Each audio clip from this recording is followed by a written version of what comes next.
Are you all ready for our next game? Yes! Feeling ko, this will stir up our fighting spirits in the class because our next game is called Debate Blitz Scenario. Ngayon, ipaglalaban niyo yung inyong side. Buti naman ito, paglalaban nyo kahit hindi kayo pinaglaban. The rules to this game are simple. First, two groups need to choose a representative. Second, there will be 2 rounds to play with 2 topics. Third, there will be an allowed time for you to think of your answers and speak your side. The instructions to follow are: the scenario will be presented to you, then 2 groups will decide which side to take by rock, paper, scissors. 2 minutes will be given to you to discuss and formulate your answers. After 2 minutes, the first group will speak for 30 seconds. Then the next group will defend their side for another 30 seconds. Lastly, 1 minute will be given to the groups to answer and defend their side and attack the other. The winners will be decided by vote. So, ready na ba kayo for round 1? Yes! Parang siya nag-round. Sino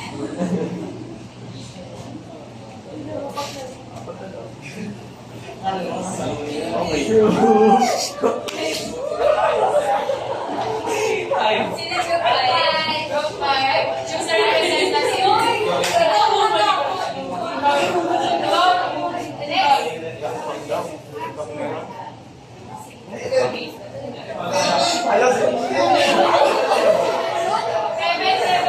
Group 7.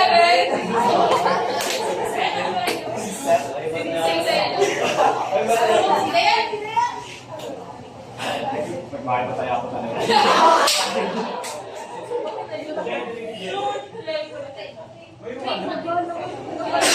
May representatives come in front, mag-rock, paper, scissors ka lang. Yung ako ng group, okay lang yan. Go,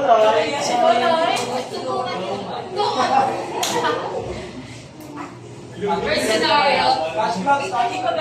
Ganun mo na rin.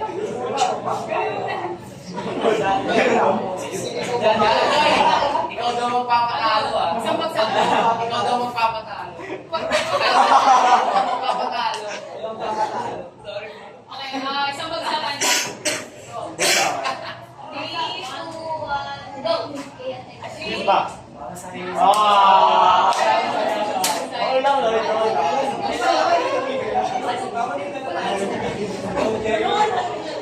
Round.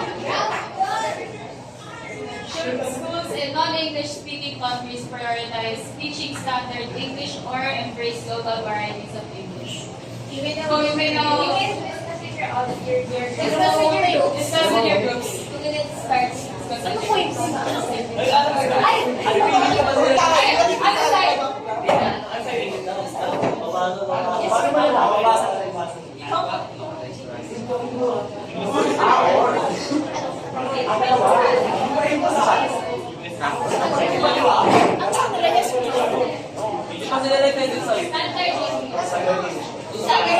Standard English. Side nyo yung global varieties of English. Yung side na ibang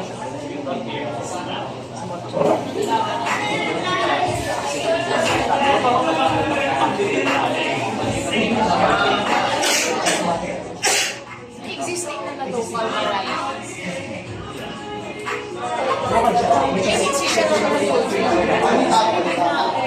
Yung identity na. Hindi mo na siya madaling pangalan kasi tapos sa kabila ang keyword is so they're prioritizing the standard English na I think as they grow up they will be independent on the standard English and never looking for sabi na nila kung hindi na nila ay hindi makakasal. Yun, ang sakmo nila.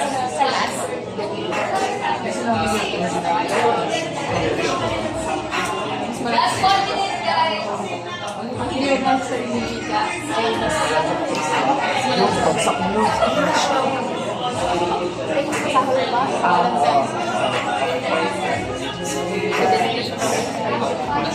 Nature.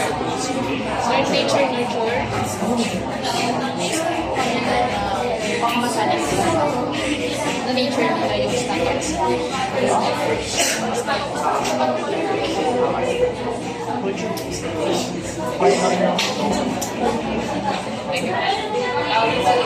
Ina, as a group ba magsasalita? Yung representative. Pero sa last round, Last round lahat tayo. 4, 3, 2, 1.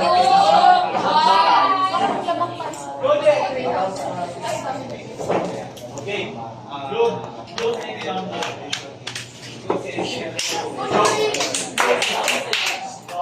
Hoy! Siga! Tatakbo na yun. Tatakbo na yun. Wow! Yun lang. Yun lang. So group,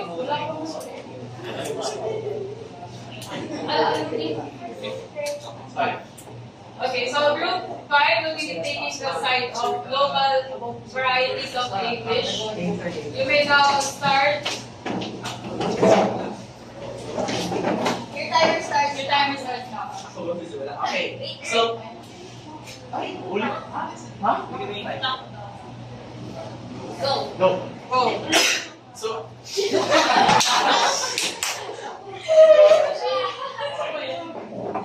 Go. our group believes that schools should prioritize the local varieties of English. The keyword here is prioritize. Their side states that they should prioritize the standard English or the American English. And I think that their argument completely oh my god. Nakalimutan nila yung sabihin nilang lingwa. Yun. Ano yun? Ano yun? Tama. Okay, next side. Next side. Go.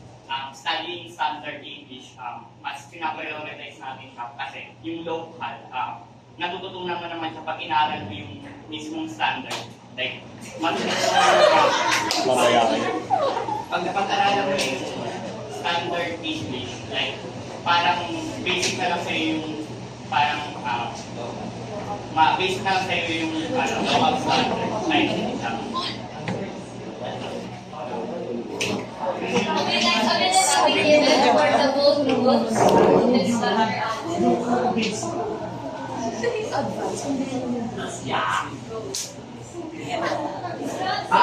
Okay, so, ang argument nila, kung maaral mo ang standard English, madali na lang ang local English. Pero, why should we not start from the foundation? Yeah. Start from local and go for the standard. So, kung you build up your foundation slowly, you can build up to the standard form of English. Pwede kasi mag- okay, yung standard naman yung pinaka foundation talaga eh. Sa kanila yung doon nagmula talaga, like yung basic. Yung standard ay yung pinaka basic. So, Bakit ito may division? oo nga kasi parang ginaya lang din nila yung sa standard English. So, why not integrate their language in English? Kung pwede naman nila i-nurture pa rin yung sarili ng lengwa. Kasi nga meron nga silang sariling lengguwahe na mas gusto nila.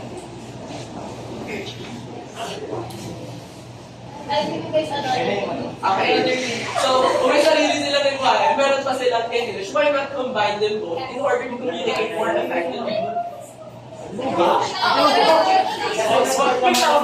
Pag nag-aaral ka ng standard English, habang inaaral mo yun, nalalaman mo yung standard English. Ngayon, yung natural mong lingwahe, maaano mo na lang yun. Kunyari sa Taglish, pinag-aaralan mo ba ang English at Tagalog ng magkasama? Kaya ibang language yun. Paano sila nagsama? Natural na sa'yo yun.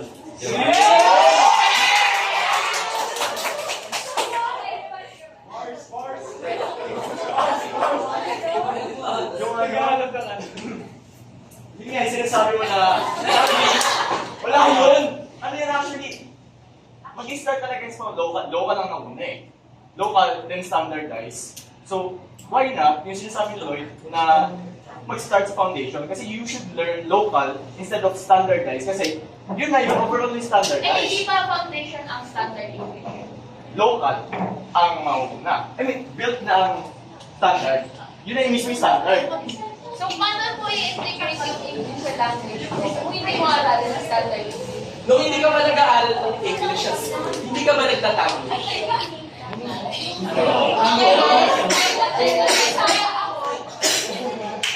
Okay, stop. Take your seats. Nice.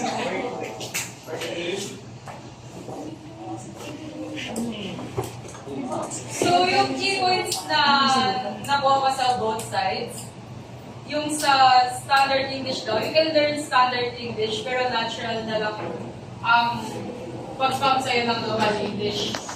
Tapos dun sa isang side, local muna dapat. So, yung, raise your hands kung sino yung mas sino yung mag-vote for the group of standard English?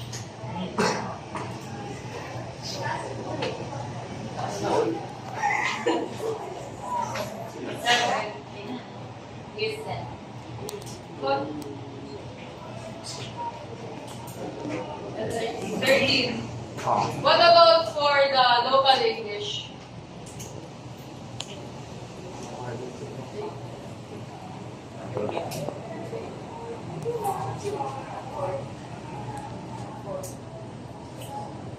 Six.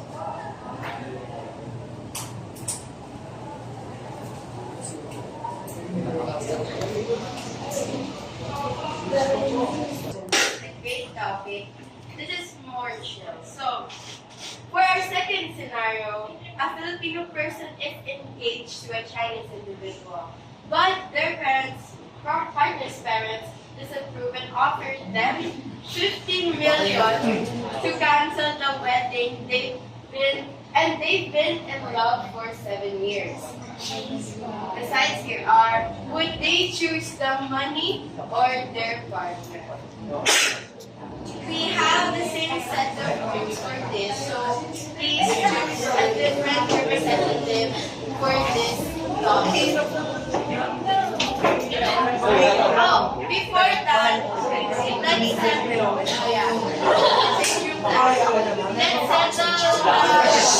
Guys, listen please. Let's settle the side with the game of rock, paper, scissors. So please, representatives and Sino na-offer gift to nila? yung Chinese parent. Best friend.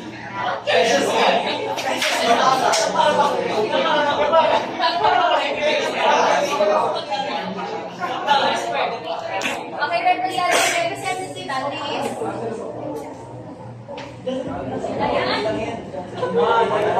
Representatives, wala pang debate. Wala pang give you time to discuss the topic. We will meet representatives first. Okay. Hi. Isang pagsaka. Ay, isang pagsaka na. Isang pagsaka. 2, 1, go.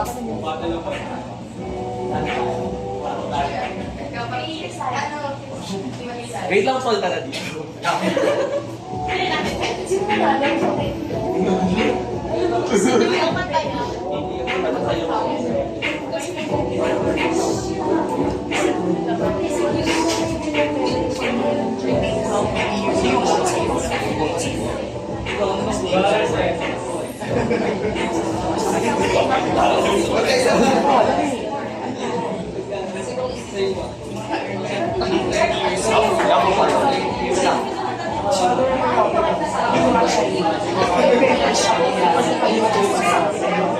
Wait, guys!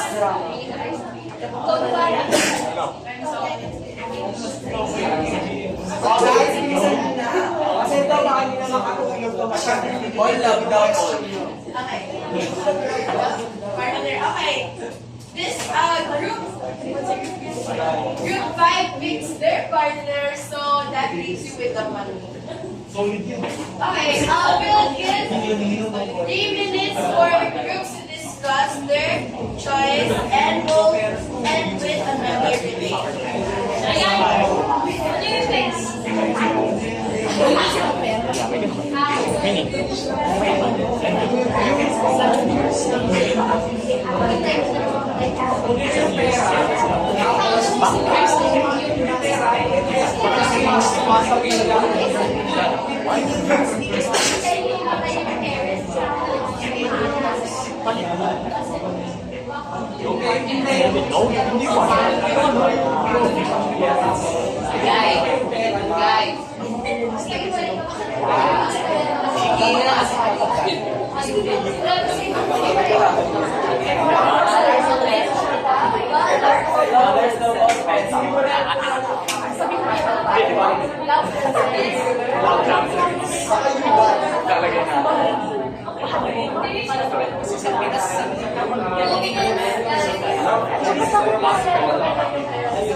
$50 million kasi Anong currency yan? what if 50 million plus Filipino ka? Co-convert mo. 50 million In dollars. Kasi ikaw ka sa Pilipinas. Malaki.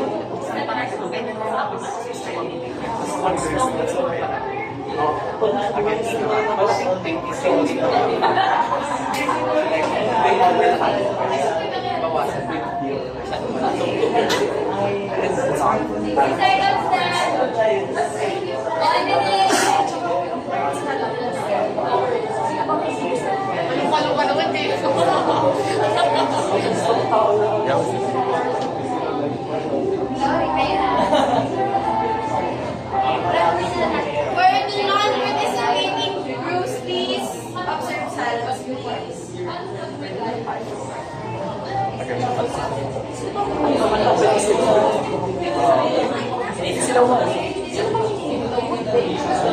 Sila mo una.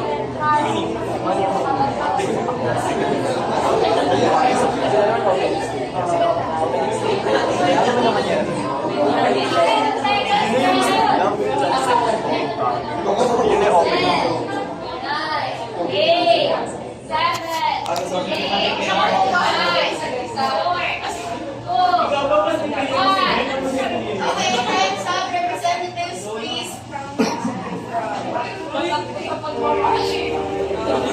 So, to repeat, this side is the partner side, and this one's the money side. Okay, so 1 minute before the next. Oh, also, please state your main points first before your. Okay, so this side. Pamila ko na kanina. Okay. Okay, okay. Yeah.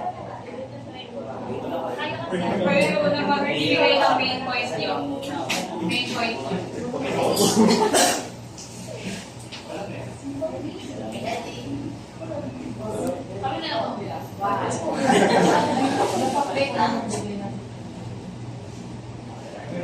We'll just set the timer na lang.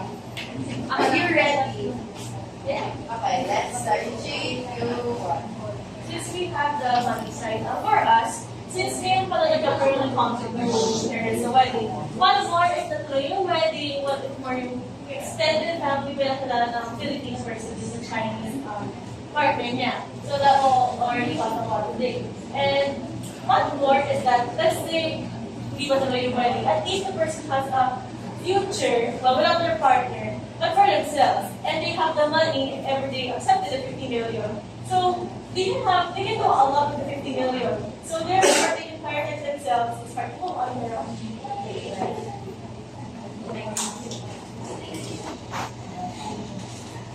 Okay.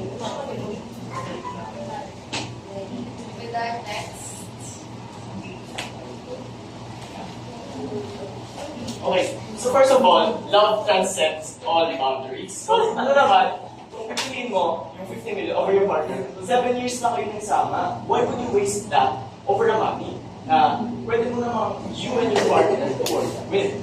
And yung sa POV naman ng parents nyo, yung Chinese na partner, you can literally just change yung perspective niya sa'yo.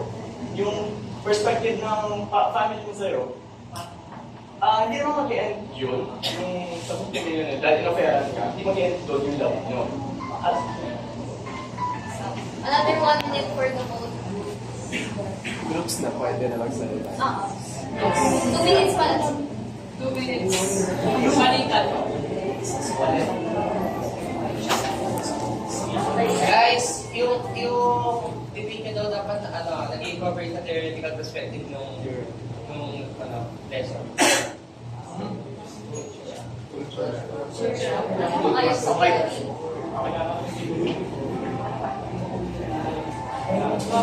Bakit?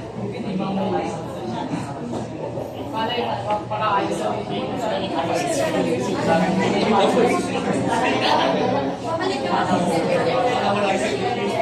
Please do note that the point of this scenario is the cultural biases, yung mga stereotypes na na-mention dun sa presentation namin, if you guys watched it.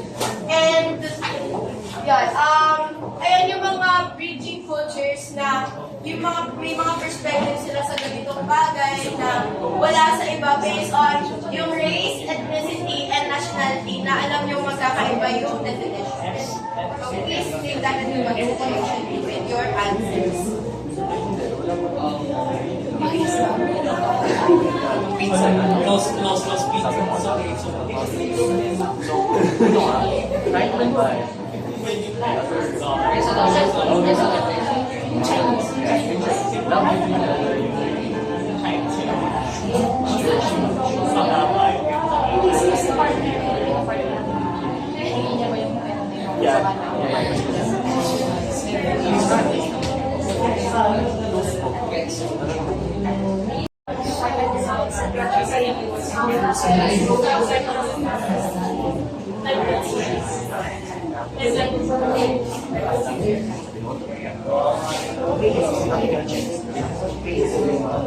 Def, LDR ba sila?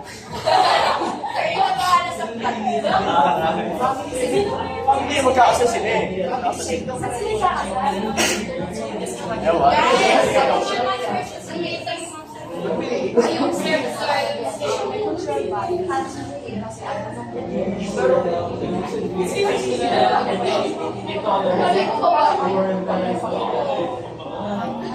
Guys, sa mga hindi nag-participate for this game, we'll give you guys time to express your thoughts on it too. And sa maging successful explanation of your own understanding based on this topic, mabibigay din kami ng prize. So kayo doon yung ano sa Kahit ano.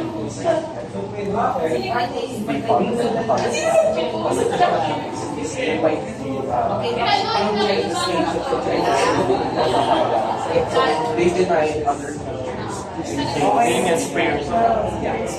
Guys, start na daw, guys! Okay, representatives, please come on.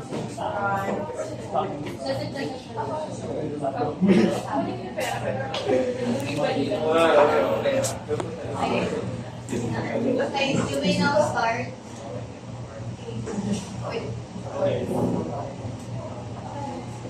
Go.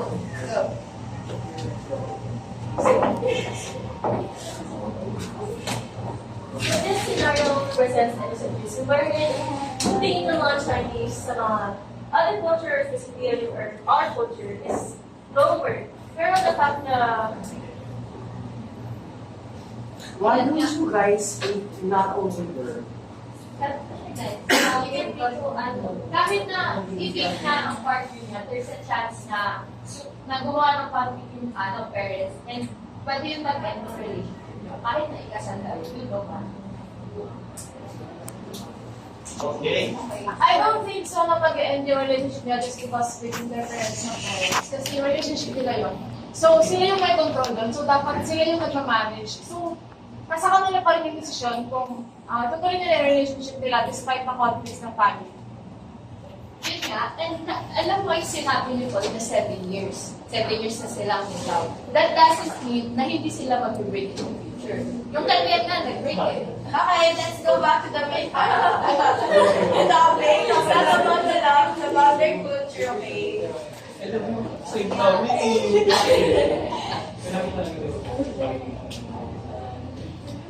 Ay, regardless of the culture, doon kasi, doon pa kasi part ng family ng Chinese, may culture bias. They think na superior sila kasi they deny the other culture.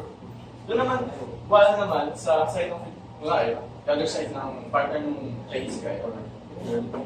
It's very unethical kasi parang, why would you deny or bakit mo deny yung other culture? Parang Answer lang po dun sa statement niya na nasa partner lang po nila yun nga, nasa kanila po kung itutuloy na relationship or hindi.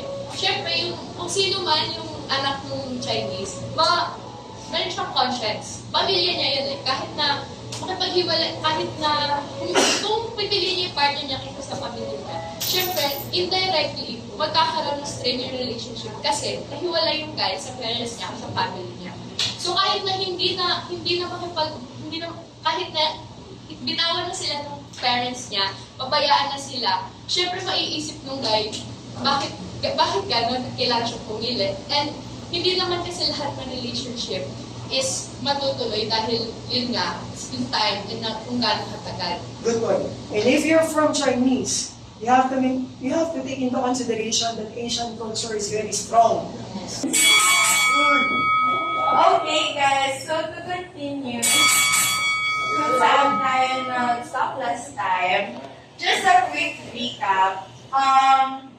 From our last debate, ang nangyari is yung topic about sa Chinese culture. And sa group 5, ang pinili nila yung partner nila, and sa group 7, yung sa pera. So, since hindi namin na-announce last week kung sino nanalo, drum roll please. So, for our debate this game, ang winner ay ang